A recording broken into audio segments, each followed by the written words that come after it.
Hi കൂട്ടുകാരെ, അതോടൊപ്പം നമുക്ക് കർക്കിടക മാസം ആരംഭിച്ചു.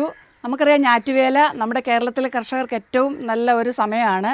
എന്ത് തൈ നട്ടാലും നന്നായിട്ട് വളർന്നു വരുന്ന വേര് പിടിച്ചു വരുന്ന സമയമാണ്. കാരണം നന്നായിട്ട് മഴ പെയ്യുന്നത് കൊണ്ട് ചെടികളൊക്കെ വേര് പിടിക്കാൻ വളരെ എളുപ്പമാണ്.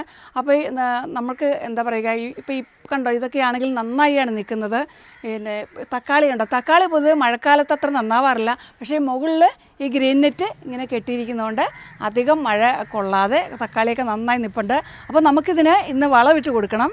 അതുപോലെ തന്നെ പിന്നെ എന്താണെന്ന് വെച്ചാൽ നമ്മൾ ഇഞ്ചി നടുന്ന് കൂടെ ചെയ്യുന്നുണ്ട് കേട്ടോ. ഇഞ്ചി എന്ന് പറഞ്ഞാൽ ഗ്രോ ബാഗിൽ നടുന്നതാണ്. അതും കൂടെ എങ്ങനെയാണെന്ന് കാണിക്കുന്നുണ്ട്. നമുക്ക് വീഡിയോയിലേക്ക് പോകാം. ഈ തൈകളൊക്കെ ഇത്തവണ കൃഷിഭവനിൽ നിന്ന് കിട്ടിയ തൈകളാണ്. ചെറിയ പൈസ നമുക്ക് അടച്ചാൽ മതി, നമുക്ക് വില കൊടുത്ത് വാങ്ങേണ്ട കാര്യമൊന്നുമില്ല. ഇതൊക്കെ മുറ്റത്താണ് കേട്ടോ വെച്ചിരിക്കുന്നത്. അപ്പോൾ ഇതിനൊക്കെ നമ്മൾ വളമിട്ട് കൊടുക്കാൻ പോവാണ്. ഇതെന്ത് വളമാണെന്ന് നിങ്ങൾക്ക് മനസ്സിലായോ? ഇത് ചാണകപ്പൊടിയല്ല കേട്ടോ, സമ്പുഷ്ടീകരിച്ച ചാണകപ്പൊടിയാണ്. അതായത് എങ്ങനെയാണ് ചാണകപ്പൊടി സമ്പുഷ്ടീകരിക്കുന്നതെന്ന് ഞാൻ വീഡിയോ ചെയ്തിട്ടുണ്ട്. അത് വേണമെങ്കിൽ ലിങ്ക് ഞാൻ കൊടുക്കാം. അപ്പോൾ ഇതിൻ്റെ എല്ലാം ചുവടൊന്ന് ഇളക്കിയിട്ടാണ്. ഇപ്പോൾ 2 ദിവസമായിട്ട് വലിയ മഴയില്ലാത്ത സമയത്ത് ചെയ്തതാണിത്. അപ്പോൾ ഇതിൻ്റെ ചുവടൊക്കെ അതായത് വേരൊന്നും കേട് വരാത്ത രീതിയിൽ നന്നായിട്ട് ഇളക്കി കൊടുത്തിട്ട് വേണം നമ്മൾ വളമിട്ട് കൊടുക്കാനായിട്ട്. പിന്നെ എന്താ പറയുക, ഞാൻ അങ്ങനെ പൊതുവെ രാസവളം തീരെ ഉപയോഗിക്കാറില്ല. ജൈവവളം തന്നെയാണ് എപ്പോഴും ഉപയോഗിക്കുന്നത്. ഇവിടെ ജൈവ സ്ലറിയുണ്ട്, അതെല്ലാം ഉപയോഗിക്കുന്നത്. മുറ്റത്താണ് കേട്ടോ വെച്ചിരിക്കുന്നത്. ഉണ്ട് ഈ പോട്ടൊക്കെ ഇത് കൃഷിഭവനിൽ നിന്ന് കിട്ടിയതാണ്. നമുക്ക് കുരുമുളകിൻ്റെ തൈകളൊക്കെ കിട്ടിയിട്ടുണ്ട്. അപ്പോൾ കൃഷിഭവനുമായിട്ട് ബന്ധപ്പെട്ട് നിൽക്കുകയാണെങ്കിൽ നമുക്ക് ധാരാളം വളങ്ങളും ഒക്കെ നല്ല സബ്സിഡി ആയിട്ട് കിട്ടും. ഇതൊക്കെ ഇത്തവണ കിട്ടിയ കുരുമുളക് എൻ്റെ തൈയാണ് കേട്ടോ. നല്ല ആരോഗ്യത്തോടെയാണ് നിൽക്കുന്നത്. അപ്പോൾ അതിന് എല്ലാത്തിനും നമുക്ക് കുറച്ച് വളമിട്ട് കൊടുക്കാം. പിന്നെ നമുക്കറിയാലോ, ഈ ഒരു സമയം എന്ന് പറഞ്ഞാൽ എന്താ പറയുക, ചൂട്ട് ഒടിച്ച് കുത്തിയാൽ പോലും വേരും വരും എന്നാണ് പറയുന്നത്. അത്രമാത്രം ചെടികൾക്ക് വേര് വളരാൻ ഏറ്റവും നല്ലൊരു സമയം കൂടിയാണിത്. അപ്പോൾ നമ്മൾ പച്ചക്കറി കൃഷി ചെയ്യുന്നവർക്കൊക്കെ ഈ വീഡിയോ യൂസ്ഫുൾ ആകും. അപ്പോൾ നിങ്ങളെല്ലാവരും ഇത് നോക്കി, ഈ കുരുമുളകിൻ്റെ കണ്ടു, ഇതിനകത്ത് ധാരാളം തിരികൾ ഉണ്ടായിട്ടുണ്ട്. ഇതാണ് ആദ്യം നട്ട കുറ്റിക്കുരുമുളക് ഇതാണ് കേട്ടോ. അപ്പോൾ അതുപോലെ തന്നെ ഈ പയറിൻ്റെ പന്തലിട്ടിരിക്കുന്നതും വളരെ എളുപ്പത്തിൽ ഈസി ആയിട്ടാണ് ചെയ്തിരിക്കുന്നത്. എന്താ പറയുക, 2 തൂണ് മാത്രമേ ഇവിടെയുള്ളൂ. അതൊരു പോട്ടിനകത്ത് ഇങ്ങനെ കുഴിച്ച് വെച്ചിരിക്കുകയാണ്. മറ്റേത് എന്താ പറയുക, ഒരു സൈഡിലൊരു കമ്പി വേലിയുണ്ട്, അതിലേക്ക് ഇങ്ങനെ കമ്പ് പാകിയിട്ട്. അതുപോലെ ഇത് നോക്കിയാൽ ഈ തൂക്കിയിട്ടിരിക്കുന്നുണ്ടോ, തലകുത്തനെ വളരുന്നുണ്ടോ തക്കാളി. നമുക്ക് നോക്കാം കായ ഉണ്ടാവുമെന്ന്. ഒരു പരീക്ഷണമാണ് അത് കേട്ടോ. അപ്പോൾ ഇതാണ് ടെറസിലിരിക്കുന്ന ഗ്രോ ബാഗുകൾ, പച്ചക്കറി. ഗ്രോ ബാഗൊന്നും നമ്മൾ പൈസ കൊടുത്തതല്ല, ഞാനൊന്ന് നടന്ന് വീഡിയോ ചെയ്തിട്ടുണ്ട്. നിങ്ങൾ കണ്ടിട്ടില്ലാത്തവർ കയറി കാണണേ. ഇതൊക്കെ നമുക്ക് എന്താണ് പറയുക, പൊട്ടി വന്ന ബാഗാണിത്. അപ്പോൾ നമുക്ക് പൈസ മുടക്കാതെ തന്നെ നമുക്ക് പച്ചക്കറി ചെയ്താൽ നമുക്ക് എന്താ പറയുക, കഴിഞ്ഞ തവണയൊക്കെ ഒത്തിരി വഴുതനങ്ങ ഉണ്ടായിട്ടോ. അപ്പോൾ ഇത്തവണ അതുപോലെ ഉണ്ടാവും, നമുക്ക് നോക്കാം. നമ്മൾ ശ്രദ്ധിച്ചാൽ തീർച്ചയായിട്ടും നമുക്ക് അതിൻ്റെ ഫലം കിട്ടും. അപ്പോൾ ഇവിടെ 2 സ്റ്റാൻഡ് വെച്ചിട്ട് അതിലാണ് ഇവിടെ പച്ചക്കറികളൊക്കെ തൈകളൊക്കെ വെച്ചിരിക്കുന്നത്. അപ്പോൾ നമ്മൾ തക്കാളി നടുമ്പോഴിങ്ങനെ കിടത്തി ഇട്ട് നടണം. അങ്ങനെ ആകുമ്പോൾ നമുക്ക് അതിൻ്റെ വേരുകൾ വേഗം അതിങ്ങനെ ചാഞ്ഞ് തൂങ്ങിയൊന്നും പോകില്ല കേട്ടോ, നേരെ നിന്നോളൂ. പിന്നെ ഒരു ചെറിയ വള്ളിയും കൂടെ കെട്ടി കൊടുത്താൽ മതി, അല്ലെങ്കിൽ ഇങ്ങനെ ചാഞ്ഞു പോകുമല്ലോ. മുളകിൻ്റെ തൈകളൊക്കെ നിപ്പുണ്ട്. അപ്പോൾ നമ്മൾ ഇടയ്ക്കിടയ്ക്ക് വളമൊക്കെ ഇട്ട് കൊടുത്ത് ശ്രദ്ധിക്കണം. അതുപോലെ കീടനാശിനി ഇടയ്ക്കിടയ്ക്ക് അടിച്ചു കൊടുക്കണം. അപ്പോൾ കീടനാശിനി ഒരു വീഡിയോ ചെയ്തിട്ടുണ്ട്, പപ്പായ ഇലയും കൊണ്ടുണ്ടാക്കുന്നത്. അത് നിങ്ങൾ കണ്ടിട്ടില്ലാത്തവർ കയറി കാണണം. ഞാൻ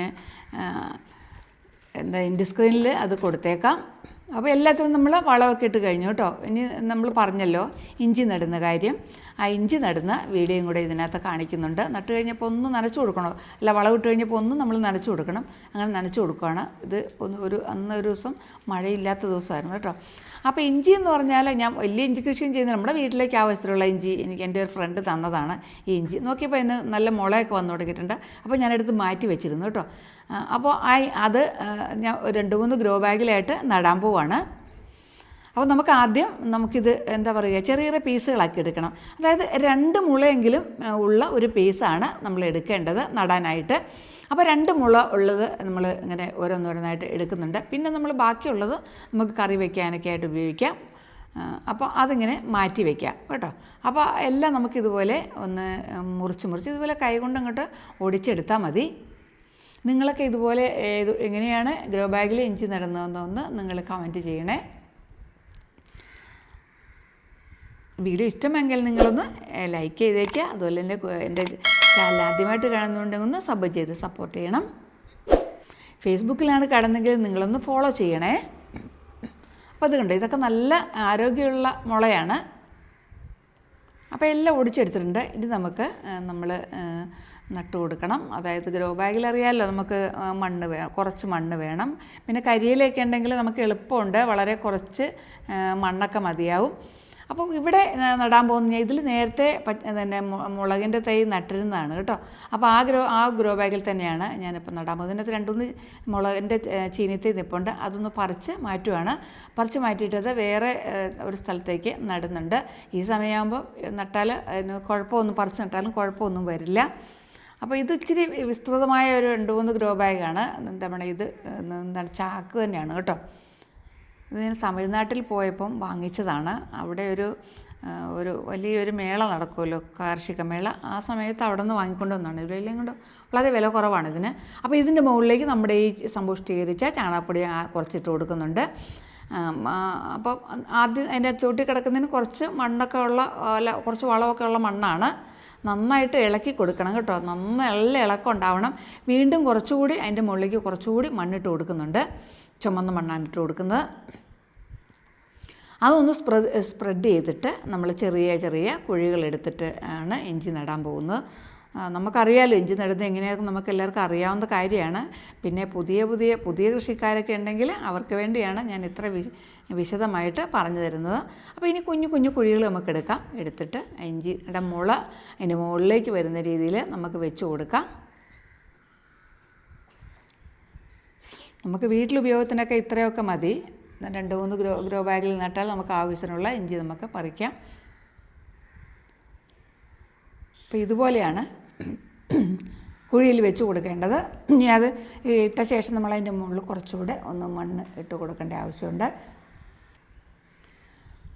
അപ്പോൾ ഇങ്ങനെ മൂടി കഴിഞ്ഞിട്ട് നമ്മളല്പം വെള്ളം തെളിച്ച് കൊടുക്കണം. പിന്നെ നമുക്കറിയാമല്ലോ എൻ്റെ മുകളിൽ ചപ്പുചവറുകളൊക്കെ വെച്ചാൽ നല്ലതാണ്. എനിക്കിവിടെ ശീമക്കൊന്ന് നിൽപ്പുണ്ട്, ഞാനത് വെട്ടിയിട്ട് വെച്ച് കൊടുക്കുന്നുണ്ട്. നല്ല കരിയിലയിട്ട് മൂടിയാലും മതി. അപ്പോൾ നമ്മൾ ഇവിടെ 3 ഗ്രോ ബാഗിലും ഇഞ്ചി നട്ട് കഴിഞ്ഞിരിക്കുകയാണ്. അപ്പോൾ അവിടെ നിൽക്കട്ടെ. ഇതിൻ്റെ അപ്ഡേഷൻ നിങ്ങൾ കാണിക്കാട്ടെ. ഇത് മുളച്ച് കഴിയുമ്പം ഒക്കെ കാണിക്കുന്നുണ്ട്. അപ്പോൾ സ്ഥലമൊന്നും ഇല്ലെങ്കിൽ നമുക്ക് ഇതുപോലെയൊക്കെ പച്ചക്കറി കൃഷി ചെയ്ത് നല്ല എന്താ പറയുക, വിഷമില്ലാത്ത നല്ല പച്ചക്കറികൾ നമുക്ക് കഴിക്കാം. പ്രത്യേകിച്ചും ഓണമൊക്കെ വരുമ്പോൾ നമുക്ക് നമ്മുടെ എല്ലാ പച്ചക്കറിയിലും നല്ല കായൊക്കെ ഉണ്ടാവും. അപ്പോൾ എല്ലാവരും ഇതുപോലെയൊക്കെ ഒന്ന് ട്രൈ ചെയ്ത് നോക്കുക കേട്ടോ. എന്നിട്ട് നിങ്ങളുടെ അഭിപ്രായങ്ങൾ അറിയിക്കണേ. അപ്പോൾ വീഡിയോ ഇഷ്ടമായെങ്കിൽ നിങ്ങൾ എല്ലാവർക്കും ഷെയർ ചെയ്ത് കൊടുക്കുക, ലൈക്ക് ചെയ്യുക. നിങ്ങളുടെ അഭിപ്രായങ്ങൾ കമൻറ്റുകളായിട്ട് അറിയിക്കണം. അപ്പോൾ അടുത്ത വീഡിയോയിൽ കാണുന്നവരെ എല്ലാവർക്കും ബായ്.